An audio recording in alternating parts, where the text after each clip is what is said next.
There are some stories that are so famous, so baked into our culture, that we never stop to ask a really basic question. Is that story actually true? Well, the Battle of Marathon is one of those. It's this epic legend of heroism, endurance, and a runner's last gasp. But the real story? It's way more complicated, and honestly, a whole lot more interesting. So, why do we run 26.2 miles? I bet you know the story that supposedly kicked off the modern marathon race. You've got a lone messenger, a dramatic victory announcement, a heroic death.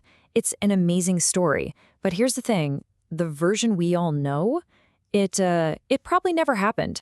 Okay, so this slide just lays it all out, plain and simple. On the left, that's the legend we all know and love. But over on the right, that's what our earliest source, the historian Herodotus, actually wrote down.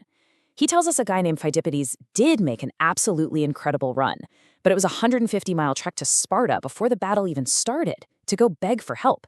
That famous run from Marathon to Athens to announce the victory?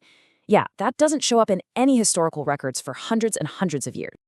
So to get to the real story, we have to go back. We have to understand what was going on in 490 BCE. This wasn't just another fight. For the city of Athens, this was an existential crisis.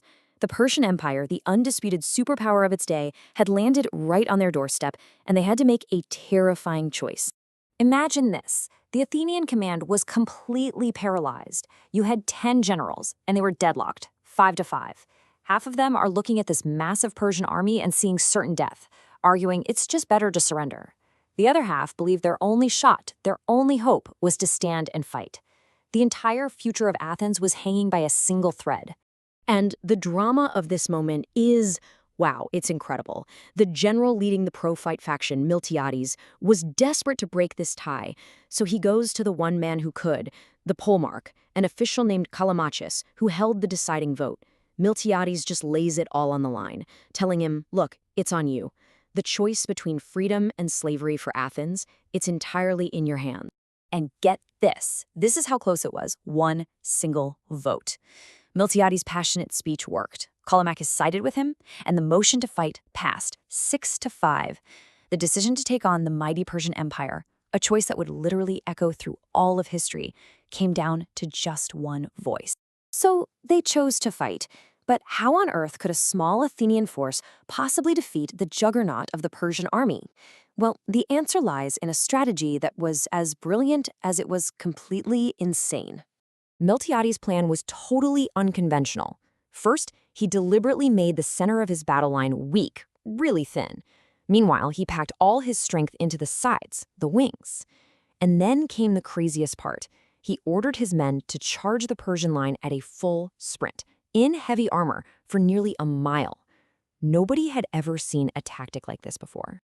And just try to picture what they were running towards. Herodotus tells us that up to this point, the very sight of Persian clothing was enough to cause panic in the Greeks. So they weren't just charging an army, they were charging a fearsome, terrifying legend. And the plan worked to perfection. Just like Miltiades gambled, the weak Athenian center buckled. The Persians surged forward, thinking, yes, we've got him. But then, the trap was sprung. The powerful Athenian wings didn't just smash the Persian flanks, they turned inward, completely surrounding and slaughtering the Persian troops who had been lured into the middle. The battle then devolved into this desperate, bloody free-for-all right on the beach. And to give you a sense of just how ferocious it was, Herodotus tells this incredible story about a guy named Cynaegeirus, who just happens to be the brother of the famous playwright Aeschylus.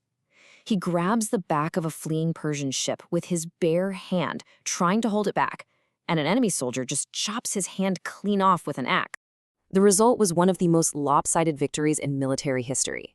I mean, just look at these numbers. The Persians lost around 6,400 men. The Athenians? They lost just 192. It wasn't just a victory, it was a complete and utter rout. And those 192 Athenians who died were immediately treated like legends.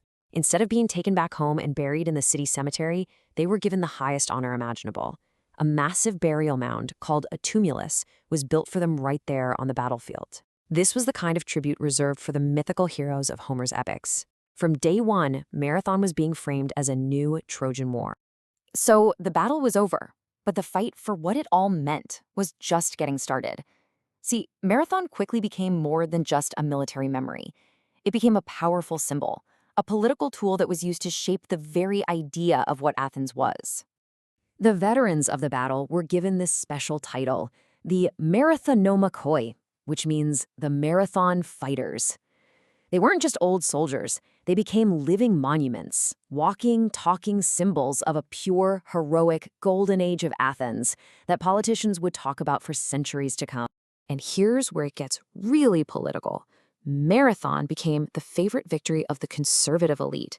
And why is that? Well, because it was a land battle won by hoplites. These are citizen soldiers who are wealthy landowners, the ones who could afford their own armor. In contrast, the Democratic faction championed a later naval victory at Salamis, which was won by the rowers in the Navy, who were from the poorer classes. So you have two different victories representing two totally different political ideologies.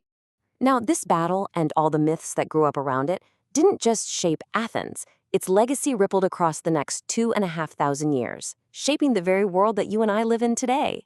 This quote from the 19th century philosopher John Stuart Mill is it's absolutely stunning. He argued that Marathon was more important to English history than the Battle of Hastings, which is England's own defining national battle. That's how big a deal this victory was seen to be. It was the moment that saved Greek culture, the culture that would eventually become the foundation of all of Western civilization. And you can literally trace this influence across thousands of years. The legend of the Marathon finally gets written down centuries after the battle. Then you fast forward over 2,000 years, and a town in revolutionary France actually renames itself Marathon as a symbol of the fight for liberty.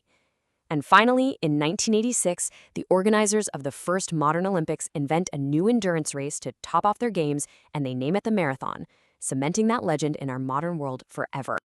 So in the end, the story of Marathon leaves us with this really big question. That debate back in ancient Athens about whether to celebrate the wealthy hoplites of Marathon or the poor rowers of Salamis, it was really a debate about what kind of city they wanted to be. And it forces us to ask ourselves the same thing. When we choose which heroes to celebrate and which stories to tell, what are we really saying about who we are today?